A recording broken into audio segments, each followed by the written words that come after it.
All right, welcome back to the channel, subscribers. Julian Jrock Williams will be defending his WBA and IBF 154-pound title against a good fighter, a Dominican fighter named Jason Rosario. It's coming up this Saturday in Philadelphia.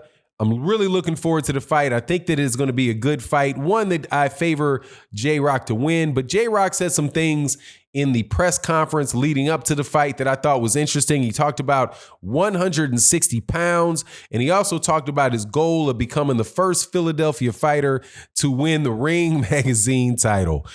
Man, Ring Magazine, if that ain't good for something, they good for selling the idea that shit means something. Anyway, it is what it is. Let's talk about that in this video.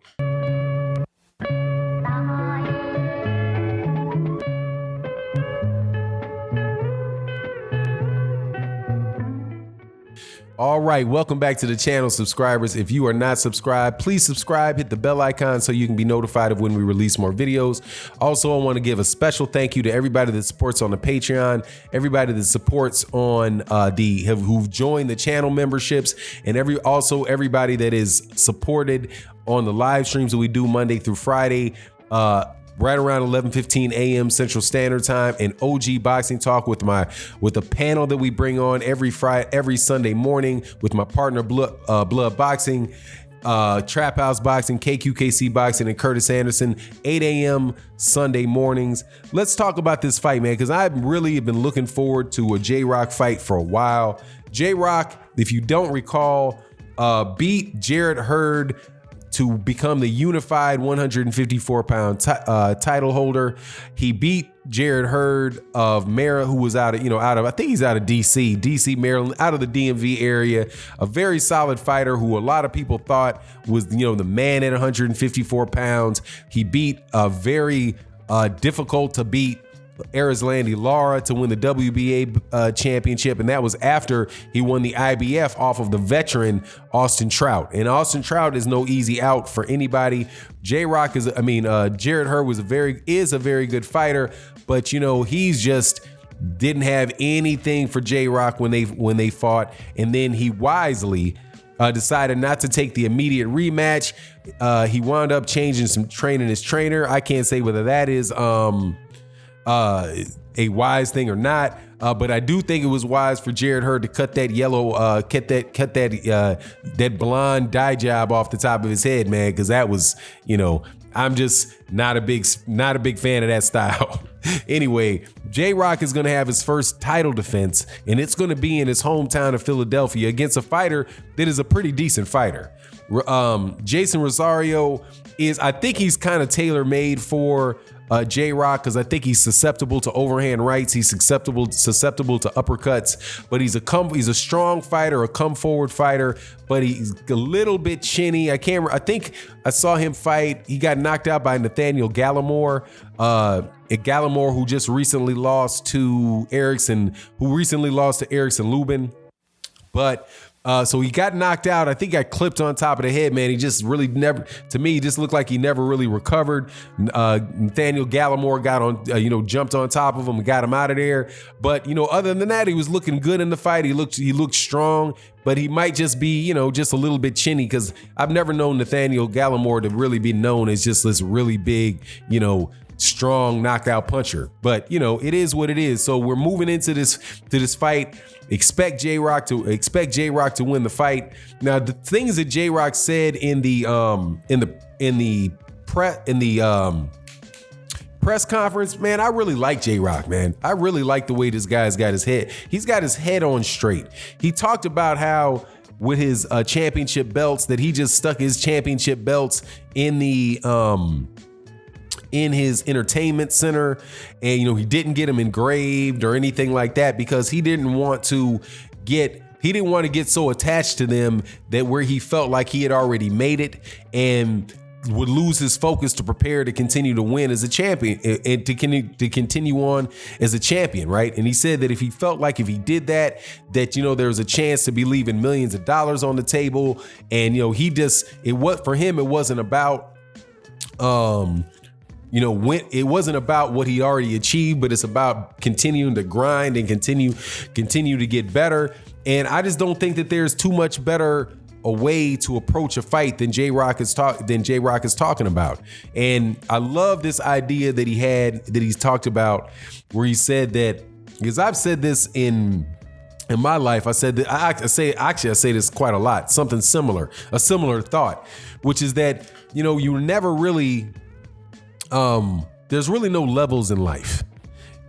When we look up to somebody and we look at something that they've achieved, and there's something that they have achieved that we want to achieve, that's something that is considered, that is an accomplishment that they have, and it's accomplishment and a goal that you have for yourself. But it really is, it's not like a level up type of thing. It's a move forward type of thing, right? So you're never really ever a different person than you were before you accomplished it. You're the same person. You've just reached a goal that you have. Now, some people's goals come along with a lot of money.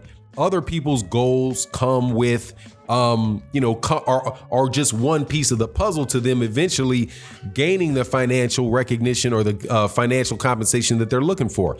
Other people's goals are around family, right? So I talk about a lot on the Patreon about what success is and how important it is for you to define success for yourself. Otherwise, you wind up just doing things and chasing things, and the things that people tell you should do, the things that you should want, but you never really feel as if you are, when you get those things, or if you get the things, you don't feel fulfilled. If you don't get them, you feel like you're a failure, but you really never wanted it for any particular reason to begin with. So when Jrock talked about there not being, you can some people can have a degree, not have a degree.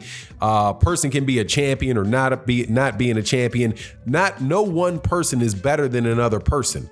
We're all people that have goals that should set goals and try to achieve those goals. And when you try to achieve those goals, you have to move on and get to another goal. So I really, really like this guy's, I love how he's talking. Now, I obviously, you don't know what's happening behind closed doors, but, he just seems to me to be a very focused guy. And the way that he rebounded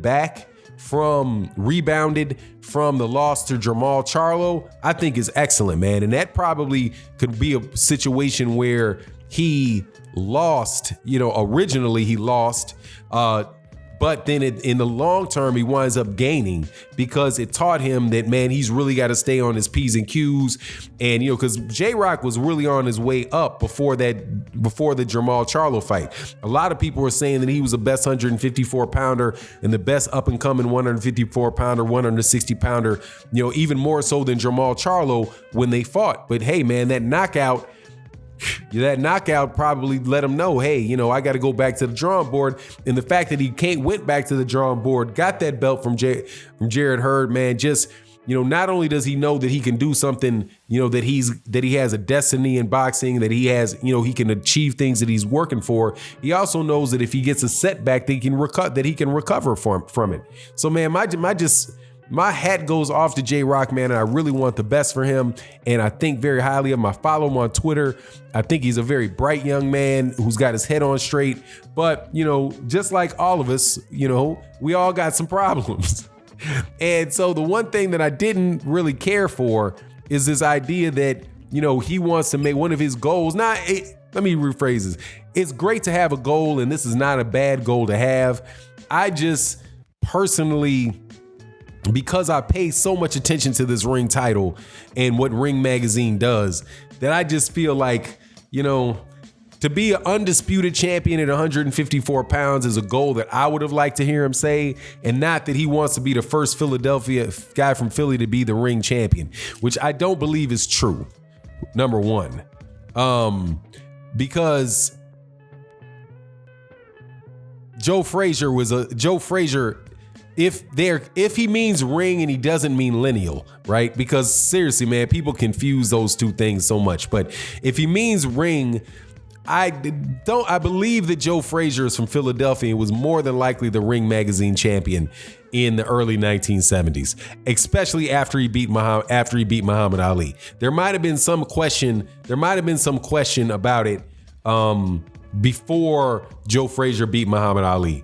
But when Joe Frazier beat Muhammad Ali, he was the undisputed heavyweight champion of the world. That was during a time where Ring Magazine had their rankings, and they really just have rankings. They don't have a fight to have a champion. But anyway, their rankings. So, I have to go back and look at it, but I'm almost so confident that Joe Frazier was a heavyweight ring champion and that he was from Philadelphia that it's, I'm so confident of it that I didn't bother looking it up before I came on, because I do know that they do try to approximate the lineal championship. And most importantly, Joe Frazier owned both of the belts at that time.